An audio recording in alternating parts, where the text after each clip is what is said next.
পরে করতাম। আমি কিছু না বলে উঠে চলে যাচ্ছিলাম, এমন সময় বাবা বলে, শোন, কোথায় যাচ্ছিস? বাবা, ওদের সাথে যাচ্ছি। আচ্ছা, যেখানেই যা, তাড়াতাড়ি আসিস। আজ রাত 9টায় তোর ফ্লাইট। কথাটা যেন মাথায় থাকে। সানিয়া রাইমান আমাদের কথা শুনে হা করে দাঁড়িয়ে আছে। হয়তো ভাবছে এত অল্প সময়ের ভিতরে কিভাবে কি করলাম এবং ওদের না জানিয়ে। এরপর আমি উঠে রেডি হয়ে ওদের সাথে তন্নির বাসায় চলে গেলাম। ওখানে যাওয়ার পর আমাদের আরও অনেকগুলো বন্ধুকে দেখলাম। সানিয়া রাইমান ব্যস্ত হয়ে গেছে, আমি একপাশে গিয়ে বসে আছি আর তন্নিকে খুঁজতেছি, কিন্তু দেখতেছি না, মনে হয় সাজতেছে। একটু পর তন্নি বের হয়ে আসলো, সাথে আরও কতগুলো মেয়ে সহ। আজকে তাকে অনেক সুন্দর লাগছে, যে কেউ দেখলেই প্রেমে পড়ে যাবে। আমারও আর ব্যতিক্রম কিছু হলো না, ওর দিকে হা করে তাকিয়ে আছি। একটু পর তার ধাক্কায় বাস্তবে ফিরে এলাম। কি রে, এইভাবে হা করে কি দেখছিস? কিছু না তন্নি, তোর সাথে আমার কিছু সিরিয়াস কথা আছে। কি কথা বল। এখানে না, ছাদে চল। এখন ছাদে যাব? আচ্ছা ঠিক আছে, চল। তারপর আমি আর তন্নি ছাদে গেলাম। গিয়ে আমি চুপচাপ দাঁড়িয়ে রইলাম। আমার নীরবতা দেখে তন্নি বলল, কি রে, চুপ কেন? কি বলবি তাড়াতাড়ি বল, আমার নিচে অনেক কাজ আছে। তন্নি, তোকে আমি ভালোবাসি। সেই যেদিন তোকে প্রথম দেখেছিলাম সেদিন থেকে। তোর আমার ফ্রেন্ডশিপ নষ্ট হয়ে যাওয়ার ভয়ে আমি এতদিন কিছু বলিনি। দেখ, এখন মজা করার সময় না। কি বলবি বল, আমি নিচে চলে যাচ্ছি। তন্নি, বিশ্বাস কর, আমি সত্যি তোকে অনেক ভালোবাসি। দেখ, ফাইজলামি বন্ধ কর। নাটক দেখে দেখে তুইও নাটক শুরু করে দিয়েছিস। আমি সত্যিই তোকে অনেক ভালোবাসি তন্নি, তোকে ছাড়া আমি আমার জীবন কল্পনা করতে পারি না রে। প্লিজ তুই বিয়েটা বন্ধ করে দে। দেখ, তোর ড্রামা বন্ধ কর। কালকে আমার বিয়ে, আর তুই বলছিস বিয়ে বন্ধ করতে? ছি, তুই এত নিচু আগে জানতাম না। তুই জাস্ট আমার ফ্রেন্ড, এর থেকে বেশি কিছু না। আমি তোকে অনেকবার বলতে চেয়েও পারিনি। আমি সত্যি বলছি, আমি তোকে অনেক ভালোবাসি।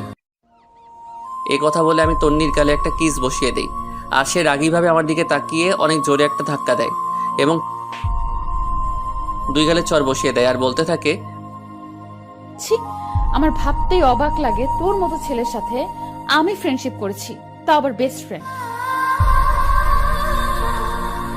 কালকে আমার বিয়ে, আর তুই আজকে এসেছিস আমাকে প্রপোজ করতে? তোর একটু লজ্জা শরম নেই? তুই আমার কথাটা শোন। তোর কোনো কথাই আমি শুনবো না। তুই এখনই আমাদের বাসা থেকে চলে যা। তোকে যেন আর কোনো দিন আমার সামনে না দেখি।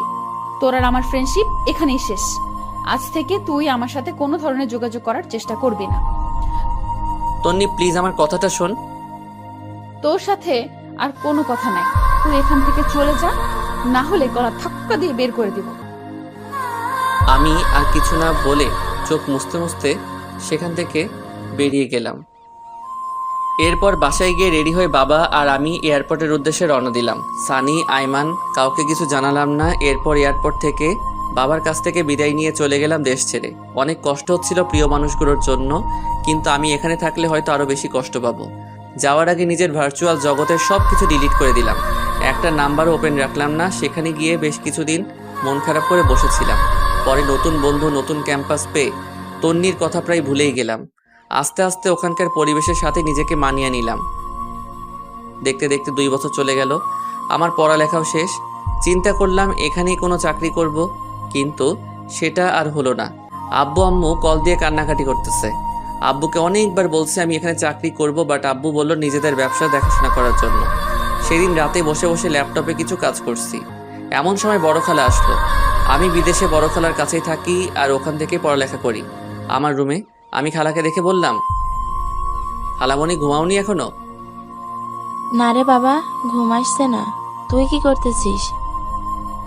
কিছু না খালামণি, একটু কাজ করতেছি। কিছু বলবে? বাবা, একটা কথা বলতাম যদি তুই অনুমতি দিস। আরে কি আজব, আমার সাথে কথা বলার জন্য তোমার অনুমতি লাগবে নাকি? বলো, কি বলবে? দেখ বাবা, আমার কোনো সন্তান নেই। তুই আমার নিজের সন্তানের মতোই। তুই যেদিন এখানে এসেছিলি আমি যে কি পরিমাণ খুশি হয়েছি তোকে বলে বোঝাতে পারবো না। আমি ভাবছি তোকে আমি সারা জীবন আমার কাছে রেখে দিব, কিন্তু সেটা তো অসম্ভব। কেন অসম্ভব? আমি তোমাকে ছেড়ে কোথাও যাচ্ছি না। আর তোমার সন্তান নেই কে বলেছে? আমি তোমার সন্তান। কাল রাতে তোর আম্মু কল করেছিল। কি বলেছে? অনেক অসুস্থ। সারাদিন বাসায় থাকতে থাকতে ওর অনেক কষ্ট হয়। তোর বাবাও বাইরে বাইরে থাকে। তাই আমি বলছিলাম কি, তুই দেশে ফিরে যা, তোর মায়ের কাছে থাক, আর একটা ভালো মেয়ে দেখে বিয়ে করে ফেল। তোর মা বাবাও অনেক খুশি হবে। খালামণি সবকিছু ঠিক আছে, বাট আমি দেশেও যাচ্ছি না, অ্যান্ড বিয়ে তো ইম্পসিবল। এরপর খালামণি আমার হাত ধরে বলল, প্লিজ বাবা, এমন করিস না। তোর মা বাবার কথা একবার চিন্তা কর। ওদের কি ইচ্ছা করে না ছেলের বউয়ের সাথে সময় কাটাতে, নাতিদের সাথে একটু খেলা করতে? প্লিজ বাবা, তুই দেশে ফিরে যা। প্রয়োজনে মাঝে মাঝে এখানে আসিস, কিছুদিন থাকবি, ঘুরবি, ভালো লাগবে। প্লিজ বাবা, না করিস না। আচ্ছা ঠিক আছে, দেখি। দেখি না, তুই কালকেই যাবি। এই নে টিকিট। এই কথা বলে আমার হাতে একটা টিকিট ধরিয়ে দিল। আমি অবাক হয়ে জিজ্ঞেস করলাম, খালামণি এটা কখন করলে? তোর এত কিছু জানার দরকার নেই। আর শোন, আমি কিছু জিনিস কিনে রেখেছি, এগুলো নিয়ে যাবি। এখন ঘুমা। পরের দিন সবকিছু ঠিকঠাক করে খালামণির কাছ থেকে বিদায় নিয়ে চলে আসলাম দেশে। বাবা মা আগে থেকে এয়ারপোর্টে ছিল। আমাকে দেখে কান্না শুরু করে দিল। মায়ের দিকে তাকিয়ে আমি অবাক হয়ে গেলাম। অনেক অসুস্থ, ঠিকমতো দাঁড়াতেও পারতেছে না। বাবার অবস্থাও আগের মতো নেই। এরপর বাবা আর মায়ের সাথে বাসায় গিয়ে খাওয়া দাওয়া করে ঘুমিয়ে পড়লাম। আগের সিমটা আবার ওপেন করলাম। কল আর মেসেজ এসে পুরো সিম ফুল হয়ে আছে। একটা জিনিস দেখে খারাপ লাগলো, তন্নি একটিবারও কল তো দূরের কথা, একটা মেসেজও দেয়নি। হয়তো অনেক সুখে আছে, অনেক ভালো আছে, তাই আমাকে আর প্রয়োজন মনে করেনি। চোখের কোণে পানি এসে জমা হয়ে গেল। আমি সানির নাম্বারটাতে কল দিলাম। কয়েকবার দেওয়ার পর কল ধরেই সানি বলতে শুরু করলো, কিরে তুই বাইসা আছিস? কেন, মরলে খুশি হতি নাকি? এই শালা, কথা বলবি না তুই। তোর সাথে কোনো কথা নাই, আমি তোর কেউ না। প্লিজ ভাই, রাগ করিস না, তোকে আমি সব কিছু বলবো। কিছু বলতে হবে না তোর, তুই তোর মতন থাক। আচ্ছা শোন, বিকেলে কফি শপে আয়, তোদের সাথে দেখা করব। আর কিছু কথা আছে। আইমান আর ফারিয়াকে একটু কষ্ট করে বলে দিস। আচ্ছা ঠিক আছে। এই কথা বলে কলটা কেটে দিলাম। বিকেলবেলা বের হয়ে কফি শপের দিকে রওনা দিলাম। রাস্তাঘাট সব কিছু কেমন যেন চেঞ্জ হয়ে গেছে। একটু পর কফি শপে গেলাম, গিয়ে দেখি সবাই বসে আছে। আজকেও আমার লেট হয়ে গেছে। আমাকে দেখে ওরা দৌড় দিয়ে এসে জড়িয়ে ধরে ফেলে। এরপর তিনজনে মিলে 10 মিনিট কিল আর ঘুষি দেয়। এতদিনের জমানো সবগুলো একসাথে দিয়ে দেয়। ওদের সাথে কুশল বিনিময় করলাম। তারপর সানিকে বললাম, তো তোর আর কি অবস্থা? চাকরি বাকরি কিছু করিস নাকি? একটা প্রাইভেট কোম্পানিতে আমি আর ফারিয়া একসাথে জব করি। গুড। আইমান, তুই কি করিস? কি আর করব, বাবার সাথে আছি ব্যবসা নিয়ে। তো তুই কি করবি, দেশে থাকবি নাকি আবারও ওদা হয়ে যাবি? আরে না, তোদের ছেড়ে আর যাচ্ছি না। তো তোর বউ কোথায়? আরে আমি এখনো বিয়ে করিনি, তবে আব্বা ওনার বন্ধুর মেয়ের সাথে ঠিক করে রাখছে। ওর পড়ালেখা শেষ হলে তারপর বিয়ে। আচ্ছা ভালো। তোদের দুজনের কি অবস্থা? দেখি দুজন দুজনের দিকে তাকিয়ে হাসতেছে। এরপর আইমান বলল, মামা, ওরা নিজেরা নিজেরা সারাই ফেলছে। কি, তোরাও এই কাজ করলি? যাক, খুশি হলাম। সারা জীবন একসাথে ছিলি, এখনো থাকবি, ভালো হয়েছে। তো তুই কবে করছিস? আমার মতো ছেলেকে কে মেয়ে দিবে বল? ধুর, ফাজলামো করিস না। এই তন্নি কেমন আছে রে? মনে হয় অনেক সুখে আছে, তাই না? এ কথা শোনার পর ওরা তিনজন একে অপরের দিকে তাকাতে লাগলো। এরপর আইমান বলল, আসলে তন্নির বিয়ে হয়নি। মানে মস্করা করছিস তাই না? দেখ, জোকস এখন ভালো লাগে না। না রে, আইমান ঠিক বলেছ, ওর বিয়ে হয়নি। কি বলছিস তোরা? বিয়ে হয়নি কেন? তুই তো সেদিন চলে গেছিলি, তাহলে তুইও দেখতি কেন বিয়ে হয়নি। এত কথা না বলে বিয়ে কেন হয়নি সেটা বল। আসলে রাহান ছেলেটা অন্য একটা মেয়ের সাথে রিলেশন ছিল। বিয়ের দিন সে ওই মেয়েকে নিয়ে পালিয়ে যায়। তারপর তারপর আর কি, ওরা বিয়েটা ভেঙে দেয়। তন্নির বাবা ওদের হাতে পায়ে ধরেছিল, কিন্তু কোনো লাভ হয়নি। পরে আমরা তোকে অনেক খুঁজেছি, এবার তুই তো চলে গেলি। তন্নির বাবা আমাকে অনেক বলেছে তন্নিকে বিয়ে করার জন্য, বাট আমি করিনি তোর কথা ভেবে। পরে তুই বুঝবি আমি আর তন্নি চিট করে বিয়ে করেছি। আরে দূর, এসব কেন বলছিস? আমি কিছু বলতাম না, তুই বিয়েটা করে ফেলতি। না বন্ধু, সেটা হয় না। এরপর ফারিয়া বলল, সেই থেকে তন্নি পাথরের মতো হয়ে গেছে, ঠিক মতো খায় না, ক্যাম্পাসে যায় না, আমাদের সাথেও মিশে না, দরকার ছাড়া কোনো কথাই বলে না, সারাদিন জানলার গ্রিল ধরে দাঁড়িয়ে থাকে। ওর আর বিয়ের জন্য প্রপোজাল আসেনি? আসছে, বাট সে করবে না। আমাদের বিয়ের সময়ও এসে গিফটটা দিয়ে চলে গেছে। ও কি এখন এখানেই থাকে নাকি চলে গেছে? না, আগের বাসায় আছে। আমি একটু ওর সাথে কথা বলবো, তোরা যাবি আমার সাথে? আজকে তো সময় নেই, কালকে বিকালবেলা সবাই ফ্রি আছি, কালকে চল। আচ্ছা ঠিক আছে তাহলে। এরপর ওদের কাছ থেকে বিদায় নিয়ে বাসায় চলে আসলাম। শুয়ে শুয়ে চিন্তা করতেছি ওর বাবা মায়ের কাছে বিয়ের প্রস্তাব দিলে কেমন হয়। ইস, আমি যদি সেদিন থাকতাম হয়তো এতদিনে আমাদের বাচ্চাও বড় হয়ে যেত। এসব ভাবতে ভাবতে ঘুমাই গেছি। পরের দিন আমরা 4 জন ওদের বাসায় গেলাম। দরজার সামনে দাঁড়িয়ে কলিং বেলটা বাজালাম। একটু পর ওর মা এসে দরজা খুলে দেয়। আমাদের দেখে উনি অনেক খুশি হন। আমাকে দেখে বলে, আরে জুয়েল, তুই কোথা থেকে আসলে? এতদিন কোথায় ছিলি বাবা? আন্টি আমি তো দেশে ছিলাম না। ও আচ্ছা, এই দাঁড়িয়ে কেন আছো? আসো, ভিতরে আসো। এরপর আমরা সবাই ভিতরে গেলাম। অনেক বসে আন্টির সাথে গল্প করলাম, কিন্তু তন্নিকে কোথাও দেখছি না। আমি ফারিয়াকে ইশারায় বললাম তন্নিকে দেখতে। সে উঠে তন্নির রুমে গেল, গিয়ে অনেকক্ষণ পর আসলো। তারপর আমি বললাম, কি রে, ও বাসায় নেই? আছে ভেতরে, এখানে নাকি আসবে না, তুই কথা বলে ভেতরে যা। এরপর আমি উঠে ভিতরে গেলাম, গিয়ে দেখলাম ও জানালার গ্রিল ধরে দাঁড়িয়ে আছে। আমি অনেকক্ষণ গিয়ে পেছনে দাঁড়িয়ে রইলাম। কেমন জানি নার্ভাস লাগছে, কিন্তু ওর কোনো নড়াচড়া নাই। তারপর আমি একটা কাশি দিলাম, দেখলাম পেছনে তাকালো। এরপর সে বলল, কিরে, কখন আসছিস? এই তো কিছুক্ষণ হলো। কেমন আছিস তুই? ভালো। তুই এখানে কেন আসছিস? কথাটা শুনে অনেক খারাপ লাগলো। এতদিন পর দেখা হলো, অথচ আমি কেমন আছি সেটা জিজ্ঞেস না করে উল্টো আমাকে বলে কেন আসছি। এরপর আমি বললাম, এখনো রাগ করে আছিস? সেদিনের জন্য আমি অনেক সরি। আমি কারোর উপর রাগ করি না, সেই অধিকার আমার নেই। এতদিন কোথায় ছিলি? বাইরে। তো এখন এখানে কেন আসছিস? তোকে দেখতে। দেখা হয়ে গেল, এখন যা। কেন, তোর কি বিরক্ত লাগছে নাকি? তুই রুম থেকে বের হলে আমি খুশি হব। প্লিজ এখান থেকে যা। আমি আর কিছু না বলে সোজা চলে আসলাম, একরকম অপমানিত হয়ে। এরপর আন্টি নাস্তা নিয়ে আসলো। আমরা নাস্তা খেতে খেতে কথা বলছি। এরপর আমি আন্টিকে বললাম, আন্টি একটা কথা বলতাম, যদি কিছু মনে না করেন। বাবা বলো। আন্টি, আমি তন্নিকে বিয়ে করতে চাই। আমার কথা শুনে আইমান, সানি আর ফারিয়া অবাক হয়ে আমার দিকে তাকিয়ে রইল। আন্টি বলল, কিন্তু বাবা, তোমার মা বাবা কি রাজি হবে? আর তনির তো বিয়ে করার কোনো ইচ্ছে নেই বলছে। আন্টি, আমার মা বাবা আমার উপর কোনো কথা বলবে না। আপনি যদি রাজি থাকেন আমি তন্নিকে বিয়ে করব। বাবা ঠিক আছে, কিন্তু তন্নি। আন্টি, বিয়ের পর সব কিছু ঠিক হয়ে যাবে।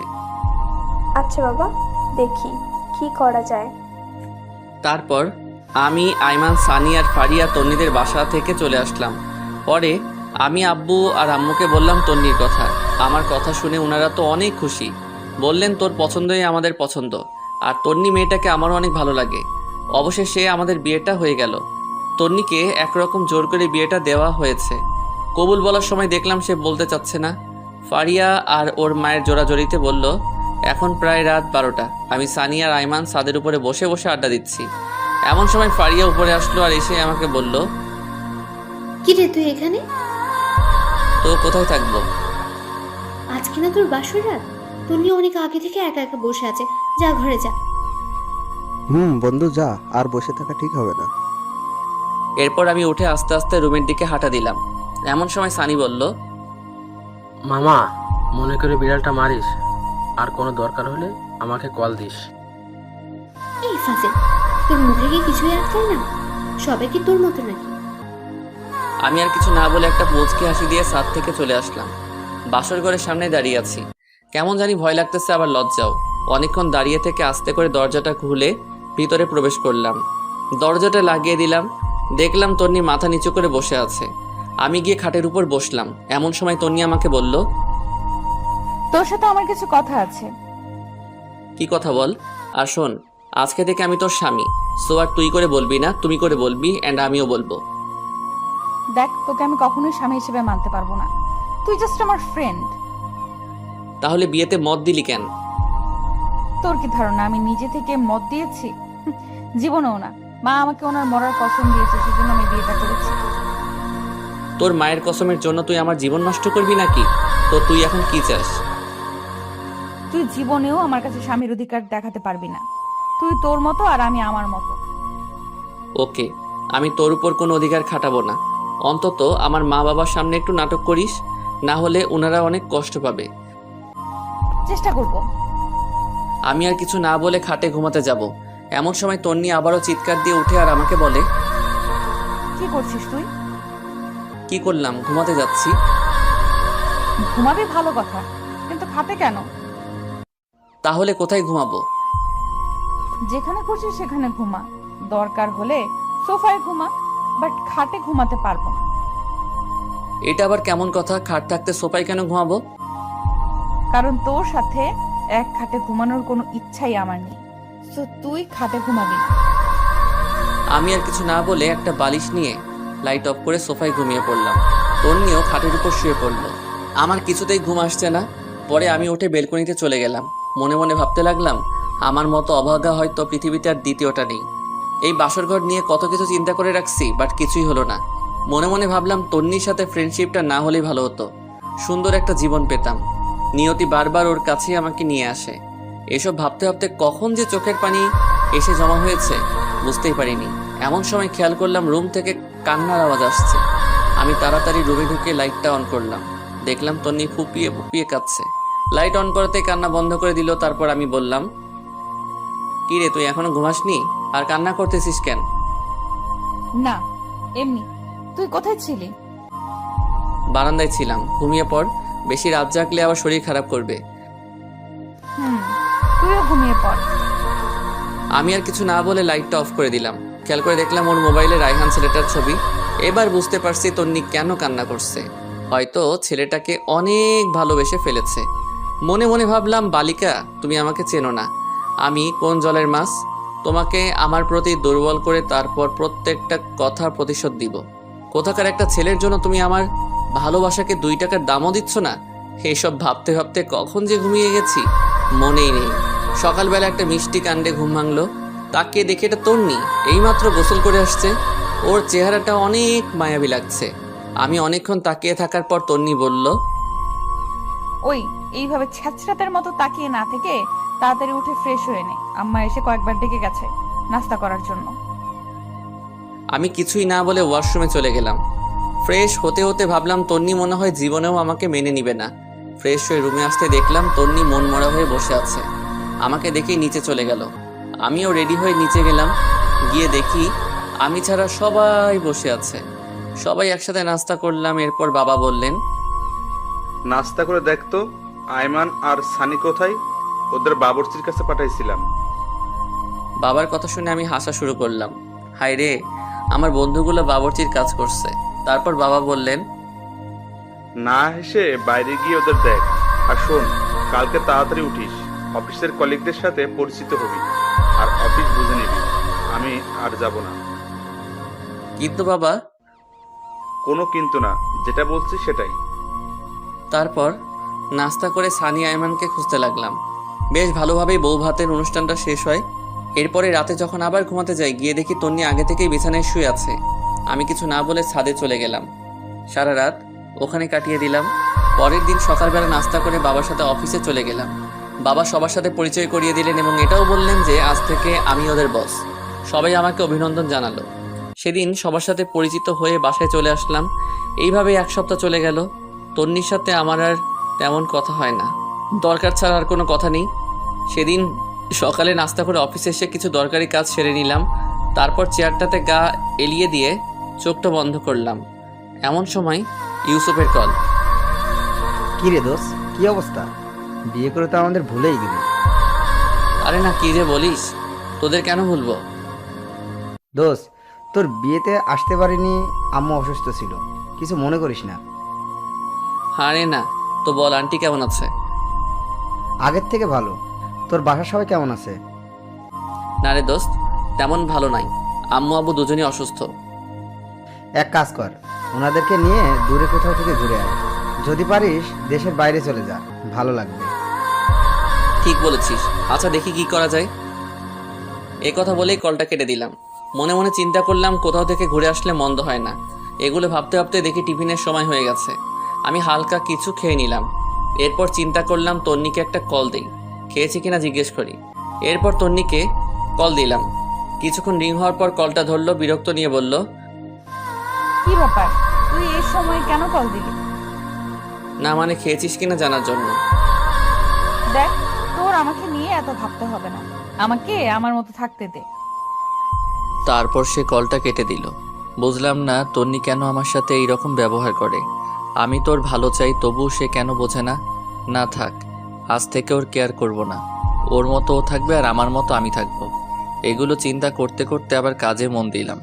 রাতে বাসায় গিয়ে দেখলাম বাবা বসে বসে খবর দেখছে আর মা রান্নাঘরে। আমি বাবার সামনে গিয়ে দাঁড়ালাম। আমার দাঁড়িয়ে থাকা দেখে বাবা বলল, কিরে, কিছু বলবি নাকি? জি বাবা, একটা কথা বলার ছিল। যদি কিছু মনে না করো তাহলে বলতাম। আরে পাগল, আমার সাথে কথা বলার জন্য তোর অনুমতি লাগবে নাকি? বল, কি বলবি? আসলে বাবা বলছিলাম কি, সারাদিন অফিস কাজ এগুলো করতে করতে তোমাদের সময় দিতে পারি না। চলো না আমরা সবাই মিলে কোথাও থেকে কয়েকদিনের জন্য ঘুরে আসি, সবার ভালো লাগবে। কথাটা আসলে ঠিক বলছিস, বাট যাওয়া হবে না। কিন্তু কেন বাবা? গতকাল রাতে তোর দাদুকে স্বপ্ন দেখেছি, কবরটা নাকি ভেঙে পুকুরে পড়ে যাচ্ছে। তাই আমি আর তোর মা 10-15 দিনের জন্য গ্রামের বাড়িতে যাব। কয়েকজন হুজুর আর এতিমদের খাওয়ার ব্যবস্থা করব। যদি সুযোগ পাই কবরের চারপাশে দেয়াল করে আসব। ও আচ্ছা, তাহলে তোমরা গ্রামেই যাও, ভালো লাগবে। এ কথা বলে আমি রুমের দিকে চলে যাচ্ছি। এমন সময় আবার বাবা ডাক দেয়। শোন, তোর সাথে এমনিতেও আমার কথা ছিল। কি কথা বাবা, বলো। বলছিলাম কি, তোর বিয়ের পর থেকে কোথাও ঘুরতে যাসনি। তন্নিও একা একা বাসায় বসে থাকে, তাই আমি বলছিলাম তন্নিকে নিয়ে তুই ঘুরে আয়। না বাবা, তোমরা না গেলে আমরাও যাব না। আরে পাগল, আমরা যে কয়েকদিন গ্রামে বাড়িতে আছি, সে কয়দিন তোরাও ঘুরে আয়, ভালো লাগবে। কিন্তু বাবা অফিস। আমি ম্যানেজারকে বলে দিয়েছি, সে দেখবে। আর শোন, তোর বড় খালার ওখানে চলে যা। তুই গেলে উনিও খুশি হবে। ওনার সাথে কথা বলে আমি সব কিছু ঠিক করে রেখেছি। তোর মায়ের কাছে ওদের দুজনের টিকিট রেখে দিয়েছি। বাবা এগুলো আবার কখন করলে? এত কিছু তোর জানার দরকার নেই, পরশুদিন ফ্লাইট। আমি আর কিছু না বলে হালকা একটা হাসি দিয়ে বাবার সামনে থেকে রুমে চলে গেলাম। মনে মনে ভাবতে লাগলাম, তন্নি কি রাজি হবে? যেই মেয়ে বিয়ের দিন রাতে আমাকে বলে স্বামী হিসেবে মানে না, সে কি রাজি হবে আমার সাথে হানিমুনে বাইরে ঘুরতে যেতে? ধুর, যা হওয়ার তা পরে হবে। আগে কিছু খেয়ে নেই, অনেক ক্ষুধা লাগছে। তারপর হালকা নাস্তা করে নিলাম। কিন্তু তন্নিকে দেখছি না কোথাও। রান্নাঘরে গেলাম, সেখানেও নেই। আম্মুকে জিজ্ঞেস করলাম, আম্মু তন্নিকে দেখছি না যে, ও কোথায় গেছে? তন্নি একটু ওর বাবার বাড়ি গেছে। আমিও আর না করিনি, সারাদিন বাসায় বসে থাকে। বাইরে থেকে ঘুরে আসলে মনটা একটু হালকা হবে। আর আমি তন্নিকে বলে দিয়েছি তুইও আজকে ওদের বাসায় যাবি আর রাতটা ওখানেই কাটাবি। সকাল হলে তন্নিকে নিয়ে বাসায় চলে আসবি। ধুর, আমি গিয়ে কি করব? এই তুই কি পাগল? মেয়েটা একা একা ওখানে গেছে, আর যদি একা একা আসতে হয় তাহলে ওদের বাসায় সবাই কি ভাববে? আচ্ছা, আমি সকালে গিয়ে নিয়ে আসব। সকালে মানে? এখন যাবি তুই? যা, রেডি হয়ে যা। কি আর করা, রেডি হয়ে ওদের বাসার দিকে রওনা দিলাম। তন্নিককে অনেকবার কল দিলাম কিন্তু সে কল ধরছে না। তারপর আমি, আইমান আর সানির সাথে চ্যাটিং করতে করতে ওদের বাসার সামনে চলে গেলাম। গাড়ি থেকে নেমে ওদের বাসার সামনে গিয়ে দাঁড়ালাম। তখন প্রায় 9টা বেজে গেছে। তারপর ভিতরে গেলাম। আমাকে দেখে শ্বশুর শাশুড়ি অনেক খুশি হলেন। তাদের সাথে অনেকক্ষণ কথা বলে নিলাম। এরপর শাশুড়ি আম্মা বললেন, যাও বাবা, রুমে যাও। তন্নি রুমে আছে, ওখানে গিয়ে ফ্রেশ হয়ে নিচে আসো, আমি খাবার রেডি করছি। আচ্ছা ঠিক আছে। এই কথা বলে আমি তন্নির রুমের দিকে হাঁটা দিলাম। ওর দরজার সামনে গিয়ে শুনতে পাই ওর রুম থেকে অনেক জোরে হাসির শব্দ আসছে। সবার থেকে ওর হাসিটা আলাদা, অনেকদিন পর সে হাসছে। আমি বাইরে থেকে উকি দিয়ে দেখলাম ওর কয়েকজন কাজিন সেখানে বসে ওর সাথে গল্প করছে। তাদের মধ্যে একজন আমাকে দেখে ফেলে, তারপর বলে, আরে দুলা ভাই, আপনি আসছেন? আমরা আপনার কথাই বলছিলাম। আসুন, ভিতরে আসুন। তারপর আমি ভিতরে গিয়ে অনেকক্ষণ ওদের সাথে গল্প করলাম। তারপর ওরা সবাই চলে গেল। তখন তন্নি আমাকে বলল, তুই এখানে কেন আসছিস? মানে কি? তোর বাসায় আসার জন্য মনে হয় আমার ঠেকা পড়ছে। আম্মুই আমাকে আসতে বলেছে। তন্নি মুখে একটা বিরক্ত নিয়ে কিছু একটা বলতে যাবে, এমন সময় শাশুড়ি এসে আমাদের ডেকে নিয়ে গেলেন খাওয়ার জন্য। আমি আর কিছু না বলে সোজা খেতে চলে গেলাম। খাবারের টেবিলে বসে তো অবাক, এ তো খাবার আসলে শ্বশুরবাড়ির রসের হাঁড়ি। সবগুলো খাবারই আমার পছন্দের। এরপর খাওয়া দাওয়া সেরে আমি রুমে এসে বিছানায় শুয়ে পড়লাম। কিছুক্ষণ পর তন্নি রুমে আসলো আর এসে চেঁচামেচি শুরু করে দিল। কিরে, তুই বিছানায় শুয়েছিস কেন? তো কোথায় শুব? তোর রুমে তো সোফাও নেই। সোফা নেই তো কি হয়েছে, ফ্লোর আছে না, ফ্লোরে শুয়ে পড়। মানে ফ্লোরে শুয়ে পড়বো মানে? এত মানে টানে বুঝি না। আমি তোর সাথে এক বিছানায় ঘুমাতে পারবো না। কেন ঘুমাতে পারবি না? শোন, বিয়েটা যেভাবেই হোক, এখন আমি তোর স্বামী, আর তোর ভয়ের কিছু নেই। আমি তোকে কিছু করব না। সেটাও যদি না হয় তাহলে তুই নিজেই ফ্লোরে শুয়ে পড়। ফ্লোরে আমার ঘুম আসে না। আমার সম্ভব বিরক্ত লাগছে মেয়েটার কর্মকাণ্ড দেখে। ইচ্ছা করছে কানের নিচে দুইটা দিয়ে দেই। এরপর সে আবার বলতে শুরু করলো, এই শোন, এটা আমার রুম, তো বিছানাও আমার বিছানায় আমি ঘুমাবো। তো কি হয়েছে? ভুলে গেছিস এতদিন আমার বিছানায় ছিলি আর আমি সোফায় ছিলাম? আমি নিজের ইচ্ছায় ঘুমাইনি, তুই তো বললি আমাকে বিছানায় ঘুমাতে। ধুর, এই ফালতুর সাথে কথা বলে পারা যাবে না। তাই আমি নিজেই ফ্লোরে শুয়ে পড়লাম। শুয়ে শুয়ে ভাবতেছি, তন্নি যদি কালকে আমাদের বাসায় যাওয়ার পর শুনে যে আমি হানিমুনের ব্যবস্থা করে আসছি, তখন কি করবে? এগুলো ভাবতে ভাবতে দেখলাম ফকিন্নি খুব আরাম করে ঘুমিয়ে আছে। মনে মনে বললাম, তন্নি, তুই হয়তো জানিস না আমি কি জিনিস। তোরে আমি এমন সোজা করব যে তুই আমাকে ছাড়া কিছুই বুঝবি না। এসব ভাবতে ভাবতে কখন যে ঘুমিয়ে পড়েছি নিজেও জানি না। খুব সকালবেলা ঘুমটা ভেঙে গেল। ঘুম থেকে উঠতে যাব এমন সময় দেখি পুরো পিঠটা ব্যথা করতেছে। করারও কথা, সারা রাত ফ্লোরে ছিলাম, তাই একটু বেশি ব্যথা করছে। খাটের দিকে তাকিয়ে তন্নি খুব আরামে ঘুমিয়ে আছে। ঘুমন্ত অবস্থায় ওকে একদম বাচ্চাদের মতো লাগছে, মুখটা অনেক মায়াবী লাগছে। আমি অনেকক্ষণ তাকিয়ে রইলাম। একটু পরে দেখলাম ওর কতগুলো চুল উড়ে এসে মুখটা ঘুরে রাখছে। ইচ্ছে করছে চুলগুলোকে আলতো করে আবার পেছনে সরিয়ে দেই। বিয়ের পর থেকে এখনো পর্যন্ত তন্নিকে টাচও করিনি। এখন খুব ইচ্ছা করছে ওর মায়াবী মুখটা একটু হাত বুলিয়ে দিতে, কিন্তু যদি জেগে যায় তাহলে আমার 12টা বাজাবে। কিন্তু নিজের ইচ্ছেটাকে আর কন্ট্রোল করতে পারলাম না। ওর মুখের চুলগুলো আস্তে আস্তে সরাতে লাগলাম। হঠাৎ করেই তন্নির ঘুম ভেঙে যায় আর আমাকে ওর এত কাছে দেখে চিৎকার দিয়ে ওঠে এবং সাথে সাথে আমার মুখে ঠাস ঠাস 2টা চড় বসিয়ে দেয়। তারপর রেগে চোখ মুখ লাল করে আমাকে বলতে লাগলো, ছি, তুই এত নোংরা! আমি তো তোকে ভালো মানুষ ভাবছিলাম, কিন্তু তুই যে এত নিম্নমানের আমি তো জানতাম না। তোর সাথে কথা বলতেই আমার রাগ হচ্ছে। তুই ভুল ভাবতেছিস, আমার কথা শোন। তোর কোনো কথাই আমি শুনবো না। এমন সময় তন্নির আম্মু এসে আমাদের ডাক দেয় এবং বলে তাড়াতাড়ি নিচে যেতে, নাস্তা রেডি। তারপর আমি আর কিছু না বলে ওয়াশরুমে চলে যাই। ফ্রেশ হয়ে এসে ওর রুমে বসে আছি, সেও কোথায় যেন গেছে। বসে বসে ভাবছি, মানুষ কাউকে সহজে অবিশ্বাস করতে পারে। আমি যদি জোর করে কিছু করার চেষ্টা করতাম তাহলে তো বিয়ের প্রথম রাতেই করতে পারতাম, বাট ওগুলো তো আমার মনে নেই। একটু পর তন্নি এসে আমাকে নিয়ে নাস্তা করতে গেল। আমিও কোনো কথা না বলে চুপচাপ নাস্তা করে রুমে চলে আসলাম। এসে রেডি হচ্ছি, কারণ তন্নিকে বাসায় দিয়ে এসে আমি আবার অফিসে চলে যাব। তন্নিও রেডি হয়ে আসলো, অতঃপর তাকে বাসায় দিয়ে আসলাম।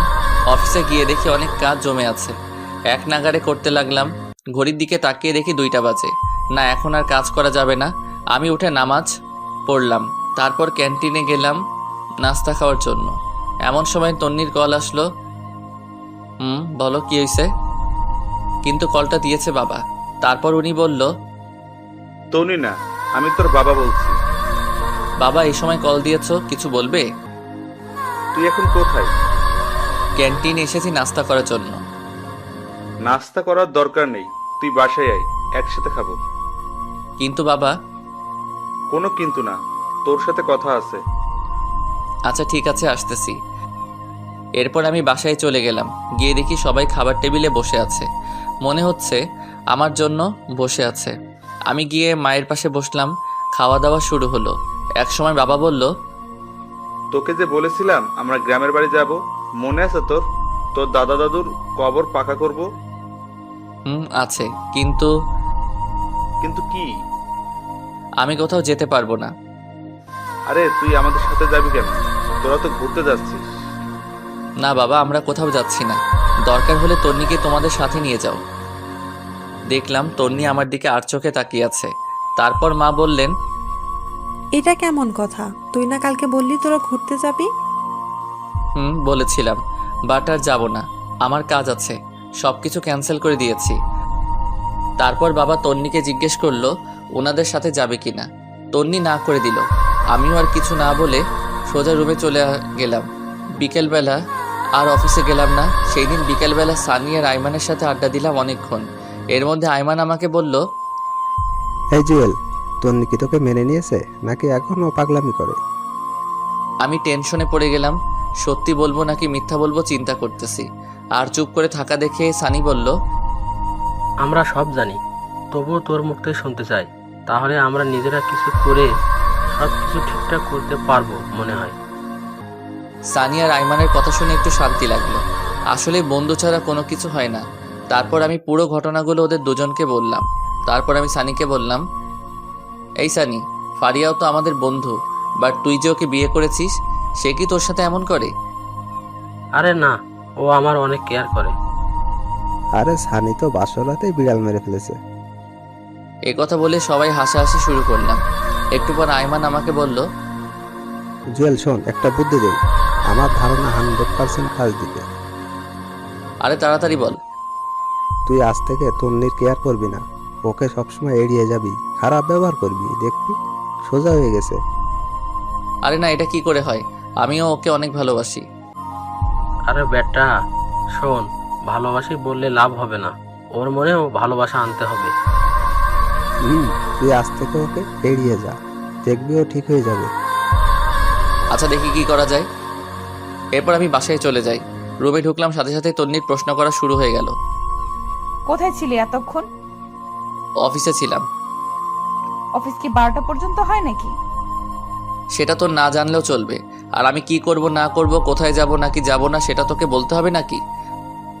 আমাকে বলতে হবে না, এত রাত পর্যন্ত জেগে থাকতে আমি পারবো না। তোকে জেগে থাকতে কেউ বলেছে নাকি? তুই ঘুমা। তুই আমার সাথে এইভাবে কথা বলছিস কেন? কিভাবে বলছি? সারাদিন অফিস করছি, বিরক্ত লাগছে। যা। ও, এখন তো বিরক্ত লাগবে, তাই না? চুপ করবি নাকি কানের নিচে 2টা দিব? কি, তুই আমাকে মারবি?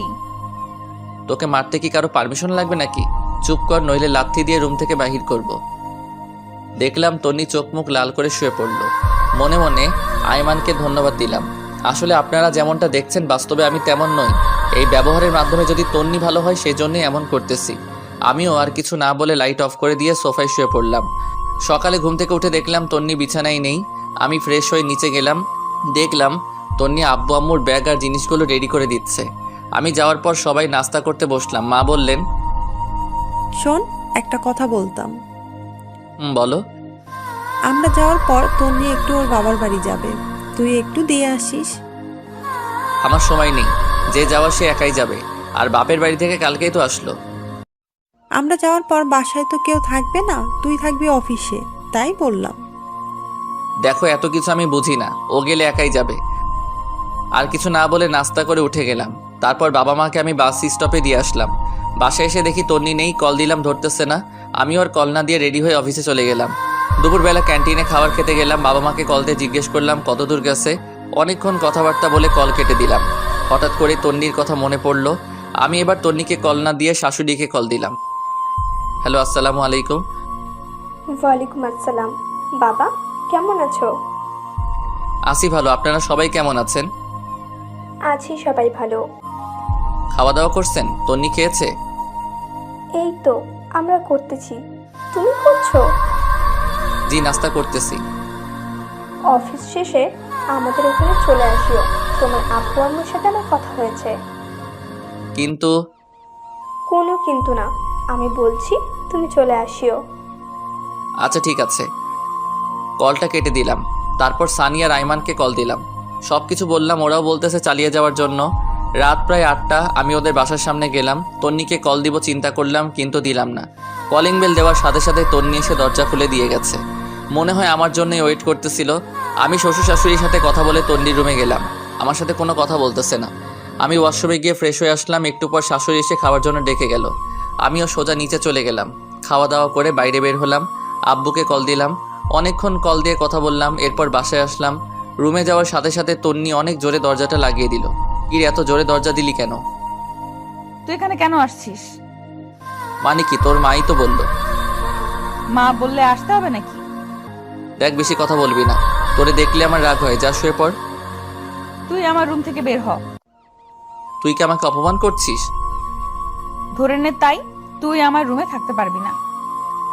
ভুলে গেছিস সবসময় আমার রুমেই থাকিস অ্যান্ড আমার খাটে?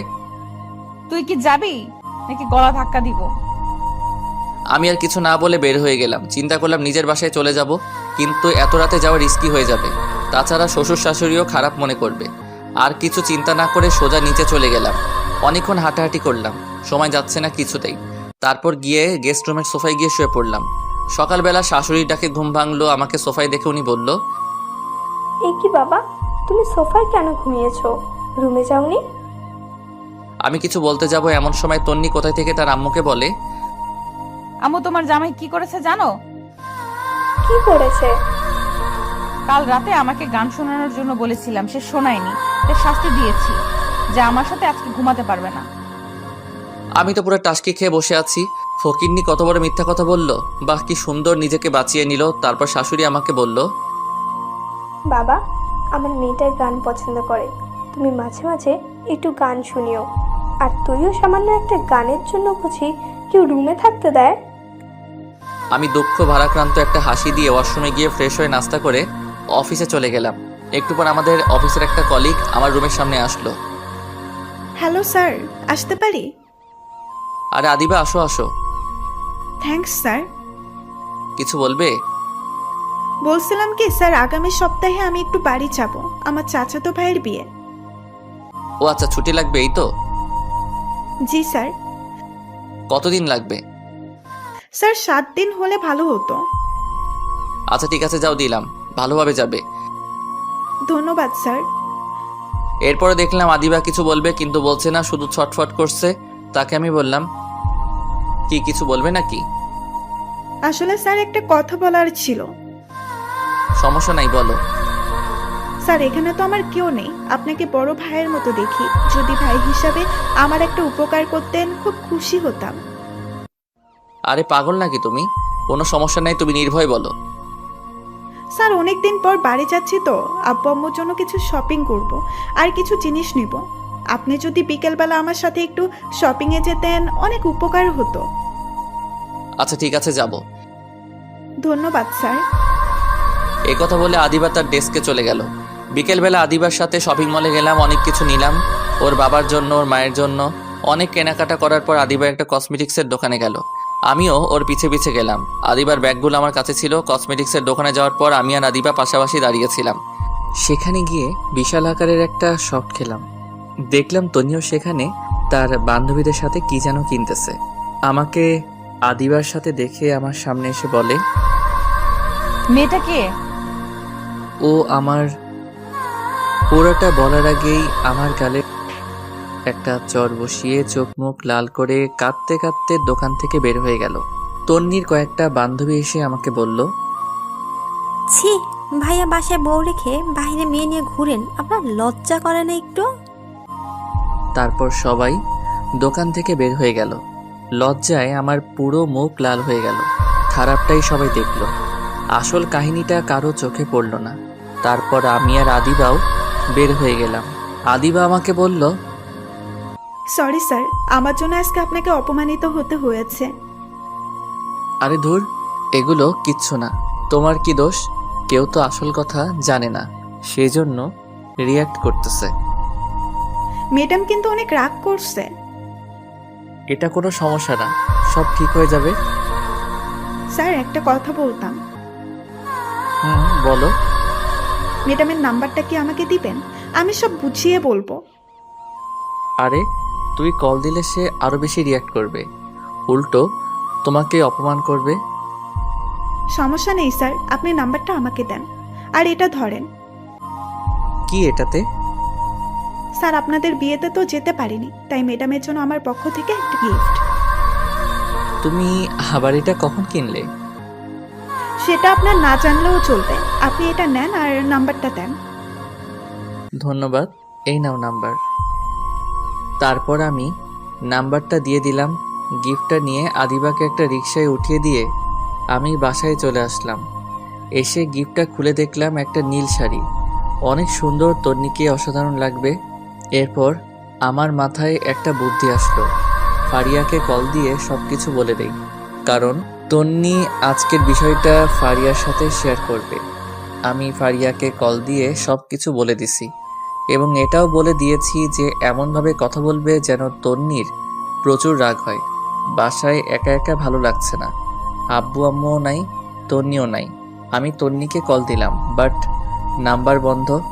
এরপর তন্নির আম্মুর কাছে কল দিলাম। হ্যালো, আসসালামু আলাইকুম। ওয়ালাইকুম আসসালাম। বাবা কেমন আছো? জি ভালো, আপনি? আছি মোটামুটি। তন্নি কোথায়? ওর নাম্বার বন্ধ কেন? কি জানি বাবা, বিকেলে কোথায় থেকে কাঁদতে কাঁদতে এসে রুমের দরজা বন্ধ করে দিয়েছে। অনেকবার ডেকেছি, দরজা খুলছে না, কিছু খাচ্ছেও না। তোমার সাথে কি কিছু হয়েছে? না, আমার সাথে কিছু হয়নি। তো বাবা আজকে আমাদের বাসায় আসবে না? না, আজকে আসবো না। কেন বাবা? বাসায় তো কেউ নেই, এখানে তন্নিও একা, চলে আসো। না, একটু কাজ আছে। আচ্ছা ঠিক আছে, ভালো থাকবেন, পরে কথা হবে। এ কথা বলে আমি কলটা কেটে দিলাম। মনে মনে চিন্তা করলাম তন্নিও হয়তো আমাকে ভালোবেসে ফেলেছে, না হলে এত রিয়্যাক্ট করতো না। আয়মানের বুদ্ধিটা অনেক কাজে লাগছে। এভাবে কয়েকটা দিন চলে গেল। আমি তন্নিদের বাসায় যাই না। মাঝে মাঝে ওর মায়ের সাথে একটু একটু কথা হয়। প্রায় 10 দিন পর ওর মা আমাকে কল দেয়। তখন আমি অফিসে ছিলাম। হ্যালো, আসসালামু আলাইকুম। ওয়ালাইকুম আসসালাম। বাবা কেমন আছো? ভালো, আপনারা? আছি সবাই ভালো। বাবা তুমি একটু আজকে আমাদের বাসায় আসতে পারবে?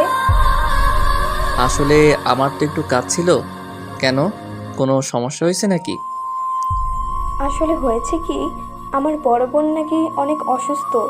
আমি আর তোমার শ্বশুর আব্বা ওখানে যাচ্ছি, তাই যদি তুমি এখানে থাকতে ভালো হতো। তন্নিকেও নিয়ে যান তাহলে। ও যেতে চাচ্ছে না, সেজন্যই তো আমরা একটু টেনশনে আছি। সে একা একা বাসায় কিভাবে থাকবে? যদি তুমি আসতে ভালো হতো। আচ্ছা ঠিক আছে, আপনারা যান, আমি সন্ধ্যার সময় আসব। এ কথা বলে কলটা কেটে দিলাম। কেমন জানি খুব খারাপ লাগছে। আজকে অনেক দিন পর ওর সাথে দেখা করতে যাচ্ছি। রাত প্রায় 8টার সময় ওদের বাসায় গেলাম। কলিং বেল বাজানোর সাথে সাথেই দরজা খুলে দিল। মনে হয় আমার জন্যই অপেক্ষা করছিল। ভিতরে গেলাম, দেখলাম চোখ মুখ লাল করে বসে আছে। দেখতে বাচ্চাদের মতো লাগছে। তারপর আমি বললাম, কেমন আছিস? তুই এখানে কেন আসছিস?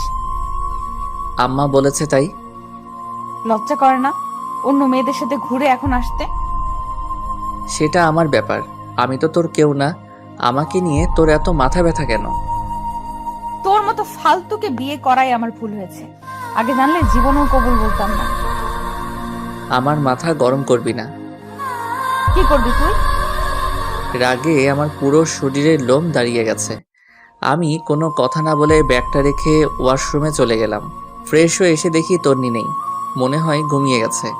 আমি আর ওর রুমে গেলাম না, সামনে গেস্ট রুমের সোফায় শুয়ে রইলাম, কিন্তু ঘুম আসছে না। একটু পর আস্তে আস্তে উঠে তন্নির রুমের দিকে গেলাম, দেখলাম ও ঘুমিয়ে আছে। অনেকক্ষণ আমি বাইরে থেকে দাঁড়িয়ে দাঁড়িয়ে ওকে দেখলাম। হঠাৎ করে খেয়াল করলাম ওর পুরো শরীর কাঁপতেছে। আমি তাড়াতাড়ি রুমে গেলাম, কপালে হাত দিয়ে দেখি জ্বরে পুরো শরীরটা পুড়ে যাচ্ছে। আমি তো টেনশনে পড়ে গেলাম, কি করব বুঝতে পারতেছি না।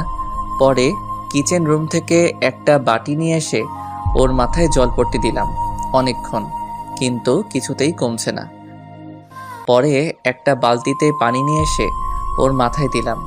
প্রায় 2 ঘন্টার মতো পানি দেওয়ার পর জ্বর কিছুটা কমলো। পরে দেখলাম পানি দিতে দিতে ওর শরীরও ভিজিয়ে দিলাম। এখন কাপড়টা চেঞ্জ করতে হবে, বাট কিভাবে করব বুঝতে পারছি না। সে যদি দেখে আমি ওর কাপড় চেঞ্জ করছি তাহলে আমার অবস্থা শেষ। সকালবেলা আমি নাস্তা নিয়ে ওর রুমে গেলাম। দেখলাম সে মাত্র ঘুম থেকে উঠছে। আমার হাতে নাস্তা দেখে চমকে উঠল। তারপর নিজের দিকে তাকিয়ে দেখে যে ওর গায়ে যেই জামাটা ছিল সেটা আর নেই, আরেক। তারপর আমার রাগে চোখ মুখ লাল করে উঠে এসে আমার কলার ধরল। ওই কুত্তা আমার কাপড়ের এই অবস্থা করেছে কি? আসলে কালকে রাতে পুরোটা বলার আগে চর বসিয়ে দেয়, তারপর বলে, তুই এত খারাপ আমি ভাবতেও পারিনি। আমাকে ঘুমের মধ্যে পেয়ে তুই ছি, আমার ভাবতেই ঘৃণা লাগে। তোকে আমি আস্তে আস্তে বিশ্বাস করতে লাগলাম, কিন্তু তুই এত খারাপ আমি জীবনেও ভাবিনি। যা, বেরিয়ে যা এখান থেকে। প্লিজ আমার কথাটা শোন। তুই যাবি নাকি আবার চর খাবি? আমি আর কিছু না বলে নাস্তার প্লেটটা রেখে চলে আসতে যাব, এমন সময় দেখি দরজার সামনে নীলা দাঁড়িয়ে আছে। মনে হয় আমাকে চর মারার দৃশ্যটা দেখে ফেলেছে। লজ্জায় পুরো লাল হয়ে গেলাম। কিছু না বলে সোজা রুমের বাইরে চলে আসলাম। এরপর নীলা ভিতরে গেল। যাওয়ার পর বলল, তুই ওনাকে জ্বর মেরেছিস কেন? ভালো করেছি। ও আমার কাপড় চেঞ্জ করছে কেন? সে করেনি, আমি করেছি। মানে? তুই জানিস কালকে রাতে তোর অনেক জ্বর এসেছিল। উনি তোর মাথায় জল পড়তে দিয়েছে। জ্বর না কমার কারণে সারা রাত তোর মাথায় পানি দেয়। পানিগুলো তোর শরীরে পড়ে পুরো শরীর ভিজে গেছে। ঠান্ডা লেগে যাবে সেজন্য সকালে আমাকে কল দিয়ে আনে, আর আমি তোর কাপড় চেঞ্জ করে দেই। আর তুই কিনা না জেনে ওনাকে জ্বর দিলি। তোর ভাগ্য অনেক ভালো যে ওনার মতো স্বামী পেয়েছিস। এই কথাগুলো বলে নীলা বাইরে চলে আসে। আমি তন্নির মাকে কল করে ওর অসুস্থতার কথা জানালাম। তারপর কিছু না বলে সোজা অফিসে চলে গেলাম। এরপর থেকে তন্নিকে আর কোনো কল দেই না। ওর আম্মুকেও দেই, মাঝে মাঝে ওর আম্মু কল দিয়ে খবর নেয়, জাস্ট এতটুকুই। কয়েকদিন পর বাবা মা চলে আসে। এসে আমাকে বলে, কিরে বৌমা কই? ওর বাপের বাড়ি। তা তুই কি এতদিন ওখানে ছিলি? না, মাঝে মাঝে যেতাম। চুপ কর বেয়াদব। তুই কি ভাবছিস আমি কোনো খবর রাখি না? ঘরে বউ রেখে অন্য মেয়ে নিয়ে ঘুরতে তোর লজ্জা করে না? বৌমা আমাকে সব জানিয়েছে। বাহ, ফকিন্নি নিজের দোষ না স্বীকার না করে আমাকেই ফাঁসিয়ে দিল। জানি বাবা এখন সত্য কথা বললে বিশ্বাস করবে না, তাই বলেও কোনো লাভ নেই। এরপর বাবা বললেন, এখন ওদের বাসায় যা, আর তন্নিকে তোর সাথে করে নিয়ে আসবি। কিন্তু বাবা এখন তো। কোনো কিন্তু নয়, যেটা বলছি সেটা। এখন তো রাত হয়ে গেছে, এখন কিভাবে আনবো? কালকে সকালে নিয়ে আসলে হবে না? গর্ধব, এখন আনতে কে বলেছে? এখন তুই যাবি, রাত থেকে কালকে সকালে চলে আসবি। আমি কিছু বলতে যাব এমন সময় বাবার দিকে খেয়াল করে দেখলাম রেগে আছে। আমি আর কিছু না বলে রেডি হয়ে ওদের বাসার উদ্দেশ্যে রওনা দিলাম। রাত প্রায় 9:30। আমি তন্নিদের বাসার সামনে দাঁড়িয়ে আছি। কলিং বেল দেওয়ার সাথে সাথেই দেখলাম তন্নির মা এসে দরজা খুলে দিল। তারপর বলল, বাবা আসছো? পথে কোনো সমস্যা হয়নি তো? না, কোনো সমস্যা হয়নি। আচ্ছা বসো, খাওয়া দাওয়া করে নাও। তন্নিও বসে আছে, বাট আমি কিছু বলছি না দেখে সেও বলছে না। খাওয়া দাওয়া শেষ করে রুমে গেলাম। গিয়ে একটা চেয়ারের উপরে বসে আছি। একটু পর তন্নি এসে দরজা লাগিয়ে দিল। আমাকে বলল, সরি। সরি কেন? সেদিনের রাতের ঘটনার জন্য। আমি ভাবছি তুই আমার সাথে। থাক, বলতে হবে না। আমার কপালে ওগুলোই ছিল। তুই ঘুমা, সকালে তাড়াতাড়ি যেতে হবে। তুই কোথায় ঘুমাবি? আমাকে নিয়ে তোর চিন্তা করতে হবে না, তুই ঘুমা। খাটে ঘুমা, আমি নিচে ঘুমাবো। কেন? তোর চর খাওয়ার জন্য নাকি তোর কাছে অপমানিত হওয়ার জন্য? সে আর কিছু না বলে ঘুমিয়ে পড়ল। আমিও একটা বালিশ নিয়ে নিচে শুয়ে পড়লাম। সকালবেলা ঘুম থেকে ছাদে গেলাম। তন্নিও আমার পেছনে পেছনে গেল। দেখে মনে হচ্ছে কিছু একটা বলবে, বাট বলতে পারছে না। এরপর আমি বললাম, কিছু বলবি? তুই কি সত্যি আমাকে ভালোবাসিস? পাগল নাকি? তোরে কেন আমি ভালোবাসবো? মিথ্যা বললাম, দেখি ও কি রিয়াক্ট করে। তাহলে এতদিন যে বললি তুই আমাকে ভালোবাসিস? মিথ্যা বলেছি, তোর সাথে থাকার বা কথা বলার কোনো ইচ্ছাই আমার নাই। তাহলে আমাকে নিতে আসলি কেন? আব্বু আম্মু বলেছে তাই, না হলে জীবনেও আসতাম না। বাহ, ভালো তো, নতুন কাউকে পেয়ে গেছিস, এখন তো আমার দরকার নেই। তোর দরকার কখনো ছিল না, থাকবেও না। আদিবার সাথে আমি খুব ভালোই আছি। তন্নি আর কিছু না বলে চোখ মুখ লাল, কান্না করতে করতে নিচে চলে যায়। মনে মনে বন্ধু আইমানকে ধন্যবাদ দিতে লাগলাম, ওর বুদ্ধিটা কাজে লেগেছে। এইরকম জানলে আরও আগে থেকে ইগনোর করতাম। যাই হোক, একটু পর আমিও নিচে গেলাম, গিয়ে দেখি তন্নি চুপ করে বসে আছে। আমি বললাম, রেডি হয়ে নে, বাসায় যেতে হবে। আমি যাব না, তুই যা। তোর ন্যাকামি দেখার টাইম নাই আমার। আদিবা বসে আছে, তাড়াতাড়ি রেডি হয়ে নে। বললাম তো আমি যাব না। ওকে, একটু পর নিজেই যাবি। তুই এখান থেকে যা, তোকে যেন না দেখি। চলে তো যাবই, এখানে তো থাকতে আসিনি। তুই আর 1 সেকেন্ড এখানে থাকতে পারবি না, এখনই বের হয়ে যা। আমিও আর কিছু না বলে নাস্তা না করে ওর বাবা মা কাউকে না জানিয়ে সোজা অফিসে চলে গেলাম। বাসায় গেলে বাবা চিল্লাচিল্লি করবে। কাজ করতেছি এমন সময় আদিবা আসলো। আসতে পারি স্যার? আরে আদিবা, আসো, বসো। ধন্যবাদ স্যার। আপনার কি মন খারাপ? আরে না, এমনি ভালো লাগছে না। আমি জানি স্যার, ম্যাম আপনাকে কিছু বলেছে। আসলে স্যার, সেদিন যদি জানতাম ম্যামও মার্কেটে যাবে তাহলে আপনাকে যেতে বলতাম না। আরে ধুর, এটা কোনো ব্যাপার না। এমন সময় বাবা কল দিল। আদিবা উঠে চলে গেল। এই কই তুই? আমি তো অফিসে। তোকে না বললাম বৌমাকে নিয়ে বাসায় আসতে?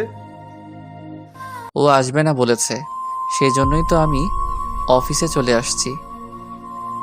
চুপ কর বেয়াদব, ও আসবে না বলছে নাকি? তুই নিয়ে আসিসনি? মানে আমি কেন নিয়ে আসবো না? চুপ হারামজাদা, তনি আমাকে সবকিছু বলেছে। তোর লজ্জা করে না ঘরে বউ রেখে অন্য মেয়েকে নিয়ে ঘুরতে? আরে তুমি এসব কি বলো? সবগুলো মিথ্যা কথা। চুপ কর, তনি আমাদের সবকিছু বলেছে। মেয়েটা কখন থেকে রান্না করতেছে। আমি আর কিছু না বলে কেটে দিলাম। তোর ফকিরনিটা বাবাকে আনিয়ে বানিয়ে কি বললো আল্লাহই জানে। নিজে সব দোষ করে এখন আমাকে ফাঁসাই দিছে। বিকেলবেলা আইমান কল দিল। কি রে দোস্ত, কি অবস্থা? মামা, কি বুদ্ধি দিলি? তনি তো ফেসে গেছে। আরে কি বলিস? আচ্ছা শোন, সন্ধ্যার সময় তুই আর তন্নি কফি শপে আসিস, কথা আছে। দূর, আমি তন্নিকে নিয়ে আসতে পারবো না, তোরা বল আসতে। আচ্ছা ঠিক আছে, বলবো। তুই অন্তত সাথে করে নিয়ে আসিস, সানিয়া আর ফারিয়াও থাকবে। আচ্ছা ঠিক আছে। এরপর বাসায় গেলাম, দেখলাম তন্নি রেডি হয়ে বসে আছে। আমাকে দেখে বলল, আইমান কিছু বলেছে? না, কিছু বলেনি। কেন? কফি শপে যাওয়ার জন্য বলেছে। তো যা, আমাকে বলছিস কেন?